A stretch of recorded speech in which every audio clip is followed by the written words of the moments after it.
Petrol एक बहुत important commodity है। जब इसके प्राइसेस हिलते हैं तो सरकारें हिल जाती हैं।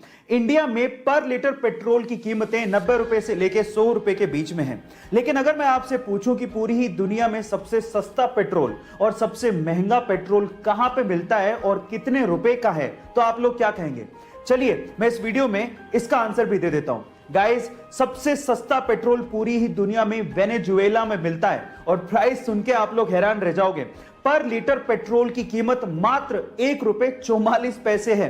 वहीं सबसे महंगा पेट्रोल हांगकांग में बिकता है। वहां पर लीटर पेट्रोल की कीमत लगभग 170 रुपए है। गाइस, ये फैक्ट सुन के आपको कैसा लगा? महिलाओं को सजने और संवरने का बड़ा शौक होता है और अपने सजने और संवरने के लिए वो जो चीजें इस्तेमाल करती हैं उनमें सबसे इंपॉर्टेंट है लिपस्टिक।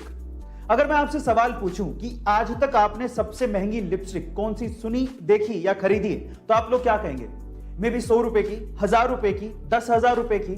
लेकिन मैं आपकी जानकारी के लिए आपको बता दूं कि दुनिया की सबसे महंगी लिपस्टिक का रेट सुन के आपके होश फाख्ता हो जाएंगे। उसकी कीमत है $14 मिलियन, यानी कि लगभग 104 करोड़ रुपए। Oh my god! उस लिपस्टिक का नाम है couture beauty diamond lipstick. Guys, actually इतनी महंगी इसलिए क्योंकि इसका केस ही डायमंड का बना होता है और इस लिपस्टिक को प्योर गोल्ड का बनाया जाता है। ऑक्सीजन का सिलेंडर और एम्बुलेंस शहरों में नहीं मिल पा रहे तो गांव तो दूर की बात है। ऐसे में अगर गांव में कोई कोविड पॉजिटिव केस आ गया तो उसकी जान कैसे बचाई जाए, ये करके दिखाया जोधपुर के तापू गांव के एक बेटे ने, जिसकी मां कोविड पॉजिटिव थी। अब गांव में तो ये फैसिलिटी है नहीं, तो गांव से अपनी मां को जोधपुर लेके जाना था, लेकिन एम्बुलेंस अवेलेबल नहीं थी। अब उसने बजाय हिम्मत हारने के अपना दिमाग लगाया और जुगाड़ ऐसा किया कि उसने अपनी पहले पिकअप उठाई और अपने जानने वाले के यहां से ऑक्सीजन जनरेटर मशीन उठाई। अब वो मशीन तो चलती थी बिजली से, इसलिए उस बंदे ने एक जनरेटर किराए पे लिया और अपनी पिकअप के पीछे बांध लिया और उसी जनरेटर के थ्रू ऑक्सीजन जनरेटर मशीन को चलाए रखा पूरे रास्ते और अपनी मां को गांव से जोधपुर के बढ़िया अस्पताल तक पहुंचाया और अपनी मां की जान बचाई। एक बार एक व्यक्ति भगवा चोला पहन के ट्रेन से जा रहा था। उसके सामने दो अंग्रेज औरतें बैठी थी जो कि उसका भगवा चोला देख के उसका मजाक उड़ा रही थी। अचानक से दोनों अंग्रेज औरतों की नजर उस व्यक्ति के हाथ की घड़ी पे पड़ गई जो कि थोड़ी महंगी लग रही थी। तो उन अंग्रेज औरतों ने सोचा कि क्यों ना इसे लूट लिया जाए। उन दोनों अंग्रेज औरतों ने इस व्यक्ति से कहा कि तुम हमें ये घड़ी दे दो, अदरवाइज हम लोग पुलिस को बुलाएंगे और ये कहेंगे कि तुम हमसे बदतमीजी कर रहे थे।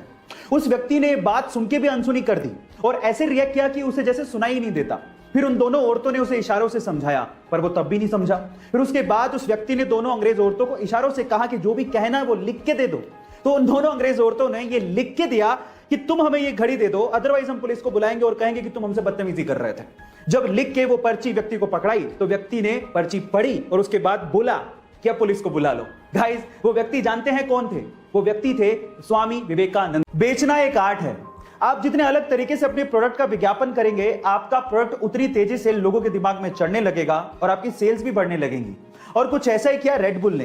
एक्चुअली हुआ कुछ यूं कि एक बार रेड बुल ने अपनी एनर्जी ड्रिंक लंदन में लॉन्च की और उसके लिए सबसे पहले उन्होंने ट्रेडिशनल विज्ञापन किए, जैसे कि टीवी और रेडियो पे ऐड देना। लेकिन उसका लोगों के दिमाग पे कोई फर्क नहीं पड़ रहा था और सेल्स भी नहीं बढ़ रहे थे। फिर रेड बुल वालों ने लगाया दिमाग। उन्होंने रेड बुल के खाली केन्स लिए और लंदन की सड़कों पे और डस्टबिन में डलवा दिए। अब जैसे लोग बाहर निकले और उन्होंने वो केन्स देखे तो लोगों को लगा कि ये ड्रिंक बहुत बिकती है और उसके बाद उन्होंने रेड बुल को खरीदना शुरू किया और पीना शुरू कर दिया, जिससे रेड बुल की सेल्स अचानक से बढ़ गई। गाइस, कितना गजब का दिमाग लगाया ना। आपको ये आइडिया कैसा लगा? चैट सेक्शन में जरूर लिखिएगा और ऐसे अमेजिंग वीडियोस के लिए यूट्यूब पे हमारे चैनल को सब्सक्राइब कर लीजिएगा।